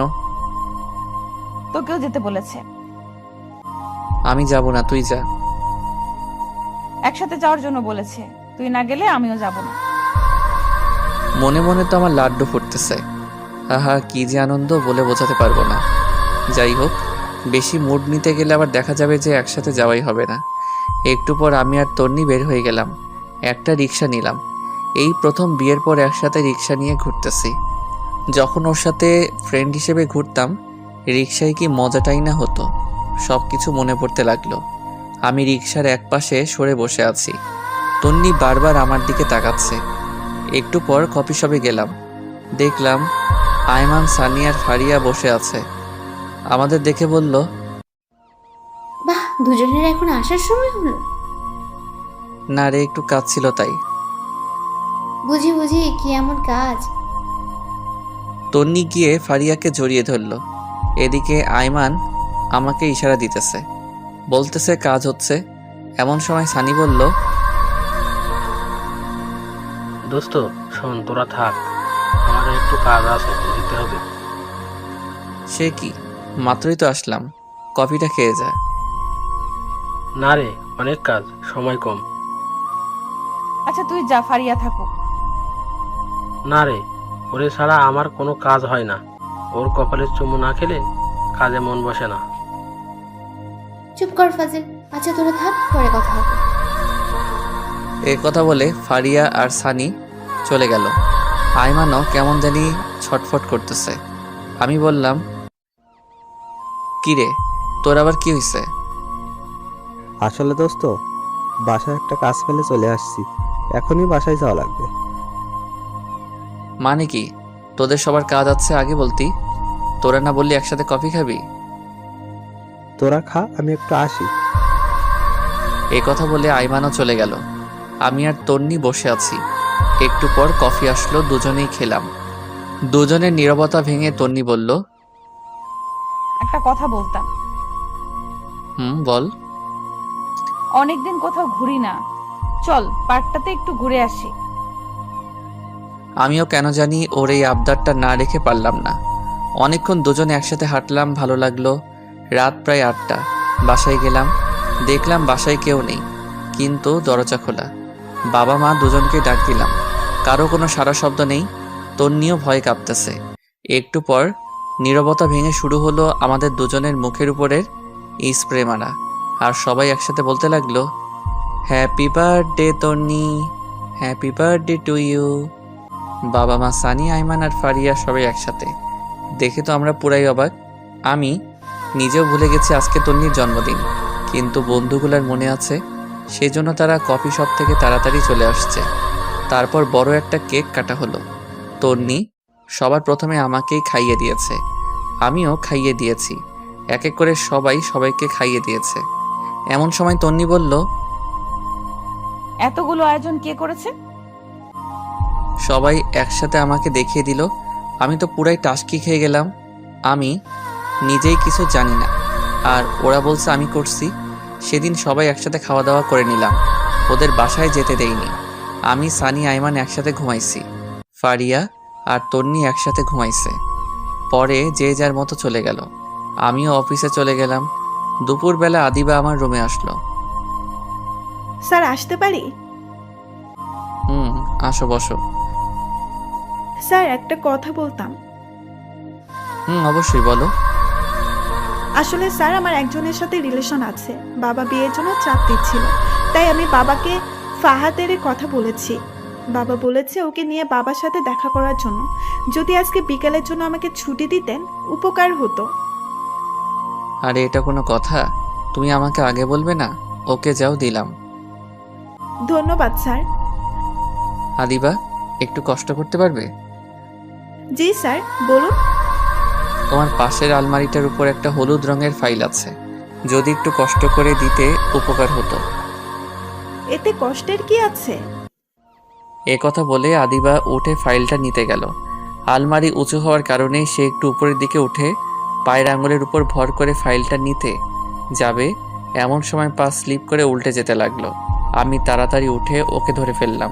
আর এমন সময় তন্নি এসে উপস্থিত। আমাদের একসাথে দেখেই চিৎকার দিয়ে উঠল। দেখলাম হাতে একটা টিফিন বাটি, মনে হয় দুপুরের খাবার নিয়ে আসছে। দূর শালার, কেন যে আদিবাকে ফাইলটার কথা বললাম। যদি না বলতাম তাহলে তন্নি হয়তো কিছু দেখতো না। আমি আদিবাকে ছেড়ে দিলাম। তন্নি রাগে চোখ মুখ লাল করে আমাকে বলল, ছি, তুই এত খারাপ? প্লিজ তুই শান্ত হ, আমার কথা শোন। কি শুনবো? নিজের চোখেই তো সবকিছু দেখলাম। প্লিজ তুই আমার কথাটা শোন। চুপ কর, তোর মতো ফালতুর সাথে আমি কোনো কথাই বলবো না।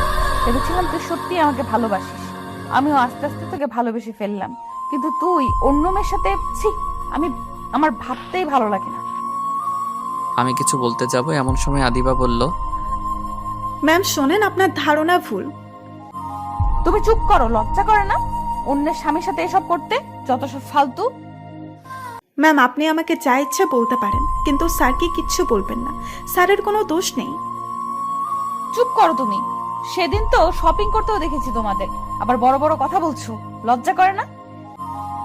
ম্যাম, আপনাকে সেদিন রাতে আমি অনেকবার কল দিয়েছি সত্যটা বলার জন্য, বাট আপনি কল ধরেননি। সেদিন আমি স্যারকে জোর করেই শপিং করতে নিয়ে গেছি। আসলে এখানে আমার কেউ নেই, স্যারকে ভাই ডেকেছি। একটা কাজিনের বিয়ে ছিল, প্রায় 6 মাস পর বাড়ি যাচ্ছি, তাই বাবা মায়ের জন্য কিছু জিনিস কিনতে গেছিলাম। আর আপনি সেখানে আমাদের দেখতে পেলেন, স্যারকে সবার সামনে চট দেন। জানেন, সেদিন আপনার জন্য একটা নীল শাড়ি আমি কিনেছিলাম। স্যার অনেকবার বলেছিল আপনাকে নাকি নীল শাড়িতে ভালো মানায়। আপনাদের বিয়েতে না যেতে পারায় একটা নীল শাড়ি আমি আপনার জন্য কিনে স্যারকে দিয়েছিলাম। বিনিময়ে আপনি স্যারকে চপ দিয়েছেন, নয়তো অপমান করেছেন। সেদিনের কথা বাদ দাও, আজকেটা তো আমি নিজের চোখেই দেখলাম। আজকে কি ছিল তাহলে? আমার একজনের সাথে রিলেশন আছে, বাবা চাইছে তাকে বাবার সাথে পরিচয় করিয়ে দেওয়ার জন্য। আমি স্যারের কাছে এসেছি বিকেলবেলা ছুটি দেওয়ার জন্য। স্যার আমাকে ছুটি দিয়েছে। আমি চলে যাওয়ার সময় স্যার ফাইলটা দিতে বললেন। আমি ফাইলটা নিতে গিয়ে পড়ে যাচ্ছিলাম, এমন সময় স্যার আমাকে ধরে ফেললেন। শোনেন, একটা কথা বলি, আপনার কপাল অনেক ভালো যে আপনি ওনার মতো একজনকে নিজের জীবন সঙ্গী হিসেবে পেয়েছেন। আপনার মতো মেয়ে কোনো যোগ্যতা নেই ওনার সাথে থাকার। নিজেকে তো অনেক কিছু মনে করেন, এগুলো বাদ দিয়ে ভালো হওয়ার চেষ্টা করুন। আদিবা এই কথাগুলো তন্নিকে বলে চলে গেল। দেখলাম তন্নির চোখে পানি চলে আসছে। আমি এতক্ষণ কিছুই বললাম না, চুপচাপ দাঁড়িয়ে দুজনের কথা শুনছিলাম। আদিবার কথাগুলো অনেক ভালো লাগলো। মনে মনে কয়েকবার ধন্যবাদ জানালাম। একটু পর তন্নি আমার দিকে তাকালো, চোখ মুখ লাল হয়ে আছে।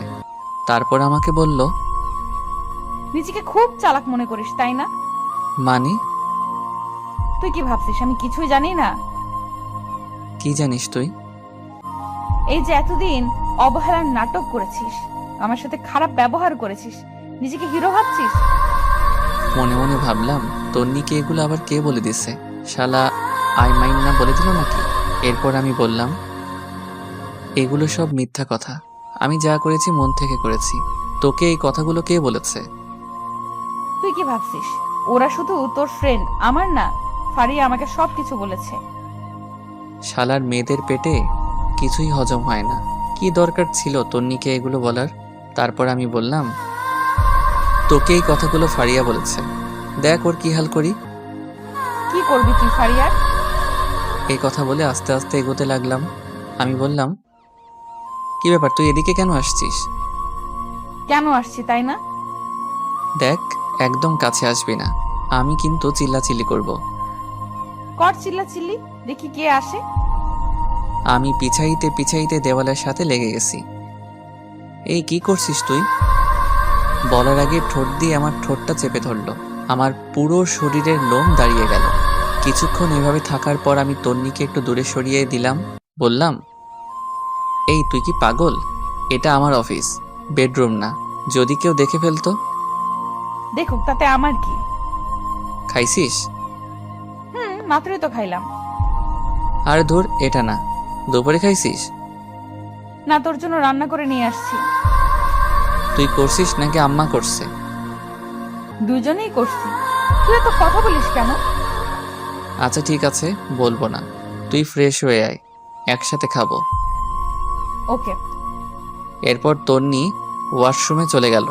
আমি মনে মনে ভাবছি, অবশেষে তন্নি লাইনে আসলো। হারামি বন্ধুগুলো না থাকলে হয়তো কিছুই সম্ভব হতো না। একটু পর তন্নি বাইরে আসলো। আমি একটা প্লেটে ভাত দিয়ে তাকে বললাম, এই ধর, খেয়ে নে। আমি খাবো না। কি আজীব, তুই না একটু আগে বললি খাবি? এভাবে খাবো না। তো কিভাবে খাবি? যদি কেউ একজন খাইয়ে দেয় তাহলে খাবো। আমি আর কিছু না বলে ওকে খাইয়ে দিলাম, নিজেও খেয়ে নিলাম। খাওয়া দাওয়া শেষে তন্নিকে বাসায় পাঠিয়ে দিলাম। তন্নি চলে যাওয়ার পর ফাইলটা নিলাম। এমন সময় আয়মানের কল। দোস্ত, কি অবস্থা? আরে মামা, কি বুদ্ধি দিলি, তন্নি তো পুরো ফিদা হয়ে গেছে। আরে কি বলিস? আর তন্নির জন্মদিনে এত বড় একটা সারপ্রাইজ দেওয়ার জন্য ধন্যবাদ। আমি ভুলেই গেছিলাম ওর জন্মদিন। আরে মামা, সারপ্রাইজের কি দেখলা? আরো বড় সারপ্রাইজ এখনো রয়ে গেছে। আরে কি বলিস, কি সারপ্রাইজ, তাড়াতাড়ি বল। না, এখন না, বিকালে কফি শপে আয়, বাকিরাও আসবে, সবাইকে একসাথে বলবো। আচ্ছা ঠিক আছে। শোন, আসার সময় তন্নিকে নিয়ে আসিস। আমি সানি আর ফারিয়াকে বলে দিচ্ছি। আচ্ছা ঠিক আছে। এই কথা বলে কল কেটে দিলাম। অফিস শেষ করে বিকেলবেলা তন্নিকে বললাম রেডি হতে। সে রেডি হতে চলে গেল। আমিও ফ্রেশ হয়ে একটা কালো শার্ট পরে বাসার বাইরে দাঁড়িয়ে আছি তন্নির জন্য। একটু পর তন্নিও আসলো। বাহ, সেও কালো শাড়ি পরে আসলো। আমি দেখে আরো একবার ক্রাশ খেলাম। হাঁ করে তাকিয়ে আছি। একটু পর তন্নির ঝাঁকানিতে বাস্তবে ফিরে এলাম। আমাকে বলল, এভাবে হা করে তাকিয়ে আছিস কেন? মশা ঢুকবে। আরে না, আমি একটা কথা চিন্তা করতেছিলাম। কচু করছিলি? যা, এখন রিক্সা নিয়ে আয়। তারপর আমি একটা রিক্সা নিলাম। আমি একটু দূরে সরে বসতে চাইলাম, কিন্তু আমার বাম হাতটা চেপে ধরে বসে আছে। একটু পর কফি শপে পৌঁছে গেলাম। দেখলাম সবাই বসে আছে। আমাদের দেখে সবাই দাঁড়ালো। ফারিয়া বলল, কি রে, আজ এত ম্যাচিং, ঘটনা কি? কিসের ঘটনা? বুঝি সবই বুঝি। আচ্ছা, বুঝলে ভালো। এই হারামির দল, চুপ কর, সবাই আগে বস। এরপর আমরা সবাই বসলাম। আইমান সবার জন্য কফির অর্ডার দিল। বন্ধু, এবার বল, কি এমন সারপ্রাইজ যেটা মোবাইলে বলা যায় না, এখানে বলতে হবে? দোস্ত, আবার তো বিয়ে। সত্যি? সত্যি। তারপর সবাই আইমানকে কংগ্রাচুলেশনস জানালাম। আমি বললাম, তো বিয়ে কবে? পরশুদিন। আর আমির বাচ্চা আগে বলিসনি কেন? দোস্ত, আমি নিজেও জানতাম না, আজকে সকালে আব্বা বলছে। আচ্ছা শোন, কালকে তোরা সবাই থাকবি, অনেক কিছু কেনাকাটা করতে হবে। আমি পারবো না, তোরা সবাই আসিস। না পারলে তুই বিয়েতেও আসিস না। ওরে ভাই, কাঁদিস কেন? আচ্ছা ঠিক আছে, আসবো। আমার কথা শুনে সবাই হাসাহাসি করতে লাগলো। তারপর অনেকক্ষণ আড্ডা দিয়ে কথাবার্তা বলে বাসায় চলে আসলাম। বাবার সাথে অনেকক্ষণ কথা বলে রুমে গেলাম। দেখি তন্নি সোফায় বসে আছে। আমি যাওয়ার সাথে সাথে বলে, একটা কথা বলতাম। তো বল, অনুমতির কি আছে? আজকে খাটে ঘুমা, আমার কোনো সমস্যা হবে না। কেন, চর খাওয়ার জন্য নাকি? দেখ, এগুলোর জন্য সরি, তুই খাটে ঘুমা, আমার সমস্যা হবে না। দরকার নেই, তুই ঘুমা। এই কথা বললে আমি সোফায় ঘুমিয়ে পড়লাম। তন্নি মন খারাপ করে বিছানায় ঘুমিয়ে পড়লো। পরের দিন তন্নিটাকে ঘুম ভাঙলো। উঠে ফ্রেশ হয়ে নাস্তা করলাম। রুমে যাওয়ার পর আইমান কল দিল। হ্যালো দোস্ত, কই তোরা? তাড়াতাড়ি আয়, আমরা সবাই ওয়েট করতেছি। দোস্ত, আমি না আসলে হয় না, তন্নিকে পাঠিয়ে দিব। ওকে, তুই আমার বিয়েতেও আসিস না। আচ্ছা, রাগ করিস না, আসছি। এরপর তন্নিকে বললাম রেডি হতে। দুজনে রেডি হয়ে মার্কেটের উদ্দেশ্যে রওনা দিলাম। একটু পর মার্কেটে চলে আসলাম। কিরে হারামি, এত দেরি কেন? আরে বলিস না, তন্নি আটা ময়দা মাখতে দেরি করে ফেলছে। তন্নি রেগে লাল হয়ে বলল, কি? আমি আটটা ময়দা মাখি? এই হারামি, তুইও তো ঘুম থেকে উঠতে দেরি করছিস, এখন আমার দোষ দিতেছিস, তাই না? এই, তোদের ঝগড়া বন্ধ কর, দেরি হয়ে যাচ্ছে। ওকে চল, কেনাকাটা শুরু করি। শুরুতে একটা স্বর্ণের দোকানে গেলাম। তন্নি আর ফারিয়া দুজনে আইমানের বইয়ের জন্য গয়না পছন্দ করতেছে। অনেক ঘাটাঘাটির পর অনেকগুলো স্বর্ণের জিনিস নিল। তন্নি একটা নেকলেস নিয়ে বারবার নিজের গলায় জড়িয়ে দেখতে লাগলো। আমি খেয়াল করে দেখেছি, মনে হয় ওর পছন্দ হয়েছে, কিন্তু কিছু বলছে না। আমার দিকে বারবার তাকাচ্ছে। আমি দেখেও না দেখার ভান করে সানির সাথে কথা বলতেছি। একটু পর শাড়ির দোকানে গেলাম। সবার জন্য শাড়ি কিনলো। আইমানের মা, বোন, খালা আরো অনেকের জন্য কেনা হলো। তন্নি একটা নীল শাড়ি নিজের গায়ে জড়িয়ে আমাকে বলল, এই জুয়েল, বল। শাড়িটা খুব সুন্দর, তাই না? আমাকে ভালো মানিয়েছে। তো এখন কি করব? না, এমনি বললাম। বাহ, ফকিন্নি সবকিছুই ঠিক করে নিয়েছে। দাম দেওয়ার জন্যই আমাকে এই কথাগুলো বলেছে। আর তন্নিকে শাড়িটাই আসলে অনেক সুন্দর মানিয়েছে। আমি দোকানদারকে বললাম শাড়িটা আলাদা একটা প্যাকেট করে দিতে। তন্নির মুখে এক রাজ্যের হাসি দেখলাম। কিছু না বলে তাড়াতাড়ি ব্যাগটা নিয়ে বসে আছে। আরও অনেক কিছু কেনাকাটা করার পর সবাই বাসার উদ্দেশ্যে রওনা দিলাম। আমরা সানি আর আইমানের কাছ থেকে বিদায় নিয়ে একটা রিক্সা নিলাম। একটু পথ যাওয়ার পর রিক্সাওয়ালাকে বললাম, মামা, একটু দাঁড়ান। এই তোর আবার কি হলো? তুই বসে থাক, আমি একটু আসছি। এই কথা বলে আমি আবার মার্কেটে গেলাম। গিয়ে তন্নির পছন্দ করার নেকলেসটা কিনে নিলাম। দাম বেশি হওয়ায় ক্যাশ টাকা দিতে পারিনি। ওর বিকাশ নাম্বার নিয়ে একটা কলিগকে বলে টাকা পাঠিয়ে দিলাম। একটু পর রিকশায় আসলাম। কিরে, কোথায় গিয়েছিলি? সেটা তো না জানলেও চলবে। এই মামা চলেন। বাসার সামনে এসে আমি তন্নিকে উপরে পাঠিয়ে দিলাম। রিকশা ভাড়া দিয়ে আমি উপরে আসলাম। দেখলাম তন্নি রুমে নেই, মনে হয় ওয়াশরুমে গেছে। আমি নেকলেসটা ওর ড্রয়ারে রেখে দিয়েছি। তন্নি ওয়াশরুম থেকে বের হলো, খুব হাসি খুশি লাগছে। তারপর নিচে গিয়ে খাওয়া দাওয়া করে আগের দিনের মতো সোফায় শুয়ে পড়লাম। তন্নি কিছু বলতে গিয়েও বলেনি। পরের দিন আইমানের বিয়ে, সকাল থেকে শুধু কল দিচ্ছে। আমি ঘুম থেকে উঠে দেখি তন্নি মায়ের সাথে রান্নাঘরে কাজ করছে। কিছু না বলে ফ্রেশ হতে চলে গেলাম। একটু পর নাস্তা করে রেডি হয়ে তন্নিকে বললাম, তাড়াতাড়ি রেডি হতে, আমরা বিয়েতে যাব, আর অনেক কাজ আছে। তন্নি হ্যাঁ সূচক ইশারা দিয়ে রেডি হতে চলে গেল। আমি বাইরে গিয়ে দাঁড়িয়ে আছি। একটু পর তন্নি রেডি হয়ে আসলো। আমি তো দেখে আবার ক্রাশ খাইলাম। কালকে সেই শাড়িটা পরেছে, আবার গলায় নেকলেসটাও পরেছে, পায়ে হাই হিল, হালকা লিপস্টিক, উফ, মাথা নষ্ট করে দিচ্ছে। আমি হাঁ করে তাকিয়ে আছি। একটু পর বুঝলাম কেউ একজন আমাকে ধাক্কা দিচ্ছে। কিরে, অমন হা করে কি দেখছিস? মনে হয় আগে কোনো দিন আমাকে দেখিসনি। দেখেছি, তবে আজকে একটু অন্যরকম লাগছে। তন্নি লজ্জায় লাল হয়ে যায়, দেখতে আরো বেশি কিউট লাগছে। তারপর একটা রিক্সা নিয়ে রওনা দিলাম। তন্নি আমার বাম হাতটা চেপে রেখেছে। একটু পর বলল, ধন্যবাদ। হঠাৎ ধন্যবাদ? এই যে আমার পছন্দের নেকলেসটা নিলি, তাই।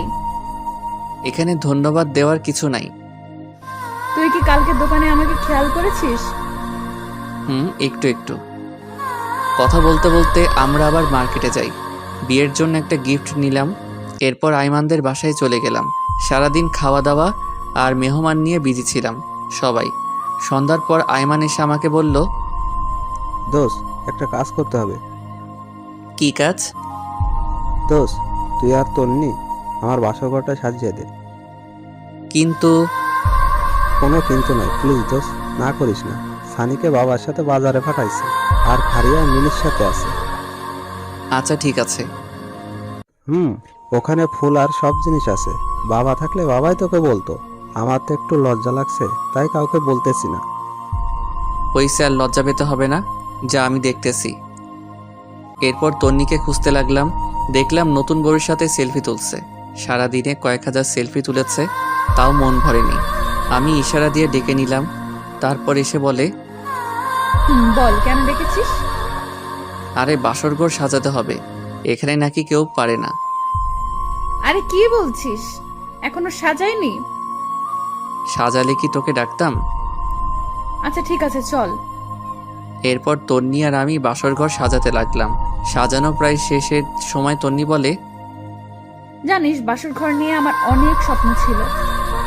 তাই নাকি? জানিস আমি কি কি কল্পনা করেছি বাসর রাত নিয়ে? কি কি? আমার জামাই আসবে, আমি লজ্জায় ঘুমটা দিয়ে রাখবো, সে ঘুমটা সরাবে, তারপর তার পা ছুঁয়ে সালাম করব। তারপর সে আমাকে গান শোনাবে, আমি তাকে শোনাবো, কিছুক্ষণ নাচবো, তারপর দুজনে ছাদে গিয়ে চাঁদ দেখবো, সে আমাকে দোলনায় দুলাবে, হঠাৎ করে বৃষ্টি শুরু হবে। তুই পাগল নাকি? চাঁদ উঠলে আবার বৃষ্টি হয় নাকি? তুই চুপ থাক। তারপর আমরা দুজনে অনেক সময় হাত ধরে ভিজবো, তারপর আবার রুমে চলে আসবো, আমি তার বুকে মাথা রেখে ঘুমিয়ে পড়বো। আমি তন্নির কথাগুলো শুনে একটু অভিমানের ভঙ্গিতে দাঁড়িয়ে দাঁড়িয়ে আয়মানের বাসর ঘরে গোলাপ ফুল ছিটাচ্ছি। আমার এমন মুখ দেখে তন্নি বলে, কিরে, তোর আবার কি হলো? কই কিছু না। মুখটা এমন পেঁচার মতো করে রাখছিস কেন? সবার কপালে কি আর বাসর রাত থাকে? অভাগাদের কপালে তো কিছুই থাকে না। হইছে, আর ঢং করতে হবে না। এই নে, এটা ধর। কি এটাতে? শেরওয়ানি। আমরা এখন বাসায় যাব, আমরাও বাসর করব। কি? আমি একটা লাল বেনারসি পরবো। তুই 30 মিনিট পর রুমে যাবি। 30 মিনিট কি করবি? এত কথা তোর জানতে হবে না, যেটা বলছি সেটা। আচ্ছা ঠিক আছে, কিন্তু এত কিছু তুই কখন করলি? সারপ্রাইজ কি তুই একাই দিতে পারিস? আমি পারি না? আমি আর ফারিয়া মিলে করে এসেছি। এখন যা, একটা গাড়ি ঠিক কর, বাসায় যাব। ওকে। একটা সিএনজি নিয়ে আমি আর তন্নি তাড়াতাড়ি বাসায় গেলাম। আমি শেরওয়ানি পরে রেডি হয়ে আছি। কখন 30 মিনিট হবে ঘড়ির দিকে তাকিয়ে আছি। অবশেষে 30 মিনিট হলো। আমি বাসর ঘরে যাচ্ছি। কেমন যেন লজ্জা লাগছে। সব সময় থাকি, তবু আজকে কেমন যেন লাগছে। ধুর, এত শরম দিয়ে লাভ নাই। আগে ভিতরে যাই। আস্তে করে দরজাটা খুলে ভিতরে গেলাম। তন্নি বড় একটা ঘোমটা দিয়ে বসে আছে। আমি গিয়ে ঘোমটা উঠালাম। তন্নি খাট থেকে নেমে আমার পা ছুঁয়ে সালাম করলো। আমি বললাম, বেঁচে থাকো মা, স্বামী সংসার নিয়ে অনেক সুখী হও মা। হাই হাই, এটা কি বললাম? মা কেন বললাম? তন্নি একটা গোতা দিয়ে বলে, এই কুত্তা, আমি তোর মা? এই না, ভুল হয়ে গেছে, আর বলবো না। এই যে কান ধরলাম। ওকে, এখন একটা গান শোনা। এই আমি তো গান পারি না। কি বললি? আচ্ছা শোনাচ্ছি। ওকে। বন্ধু তুই লোকাল বাস রে, বন্ধু তুই লোকাল বাস। এই হারামি, এটা কি গান? আরে মমতাজ খালামণির গান। রাখ তোর মমতাজ খালা, ভালো গান গা, নইলে ধাক্কা দিয়ে বাহির করে দিব। এরপর আমি শীতল বাতাসে দেখেছি তোমায় এই গানটা শোনালাম। তন্নিও একটা রবীন্দ্রসঙ্গীত শোনালো। মেয়েটার গলা বেশ ভালো। এরপর বলল, আয় একটু নাচি। দূর, আমি নাচ পারি না। হালকা নাচ, যেমন তেরি মেরি গানটাতে হালকা নাচি, আয়। আমি তো সানি লিওন আর উর্বশীর গান ছাড়া নাচতে পারি না। মায়ের খাবি কিন্তু। এরপর উড়াধরা কিছুক্ষণ নাচ দিলাম। আমি তো হাসতে হাসতে শেষ। তন্নি বলল, চল ছাদে যাব। ঠিক আছে চল। এভাবে না, আমাকে কোলে নিয়ে চল। কি আর করা, ওকে কোলে নিয়ে ছাদে গেলাম। একটু পর বললাম, এই তুই কি খাস? ওরে আল্লাহ, এ তো অজন তুই, আর একটু হলে তো মরেই যেতাম। তন্নি কিছু না বলে আমার একটা হাত ধরে হাঁটতে লাগলো। আমারও অসম্ভব ভালো লাগা শুরু হলো। এরপর আমি তন্নিকে কোলে নিয়ে পুরো ছাদ ঘুরলাম। একটু পর শুরু হলো ঝুম বৃষ্টি। তন্নির ইচ্ছাটা উপরওয়ালা পূরণ করে দিল। দুজনে অনেক সময় দিয়ে ভিজলাম। হঠাৎ একটা বাজ পড়ার সাথে সাথে তন্নি আমাকে জড়িয়ে ধরলো। এইভাবে কিছুক্ষণ চলার পরে দুজনে নিচে চলে আসলাম। তন্নি ভেজা কাপড় চেঞ্জ করে আসলো, আমিও আসলাম। একটু পর বললাম, এই শোন, আমরা ফ্রেন্ড ছিলাম ঠিক আছে, কিন্তু এখন তো স্বামী স্ত্রী হয়ে গেছি। এখন আর তুই করে বলবো না, তুমি করে বলবো। না, আমি তুই করেই বলবো। কিন্তু কেন? আচ্ছা ঠিক আছে, সবার সামনে তুমি বলবো, আর এমনিতে তুই করে বলবো। আচ্ছা ঠিক আছে। এই শোন, আমার না অনেক ইচ্ছা আমার টুইন বেবি হবে। তাই নাকি? তাহলে তো আমাকে ডাবল কষ্ট করতে হবে। কেন? একটা ছেলের জন্য যে কষ্ট করতে হবে, দুজনের জন্য তো ডাবল কষ্ট করতে হবে, তাই না? এই তোর মতলব কিন্তু আমি বুঝে গেছি। তাই নাকি? তাহলে তো ভালো। এই খবরদার কাছে আসবি না। আসলে কি হবে শুনি। আমি আস্তে আস্তে আগাতে লাগলাম আর তন্নি পিছাতে লাগলো। পিছাতে পিছাতে একসময় খাটের উপর গিয়ে পড়ে যায়। তন্নি লজ্জায় লাল হয়ে যায়। একটা কাপড় দিয়ে মুখ ঢেকে ফেলে। আমি কাপড়টা সরিয়ে ওর মিষ্টি মাখা ঠোঁটে আস্তে করে আমার ঠোঁটটা বসাই দিলাম। তারপর দুজনে হারিয়ে গেলাম অজানা এক রাজ্যে। থামেন, অনেক কিছু দেখে ফেলেছেন, এবার আমাদের একটু একা থাকতে দেন।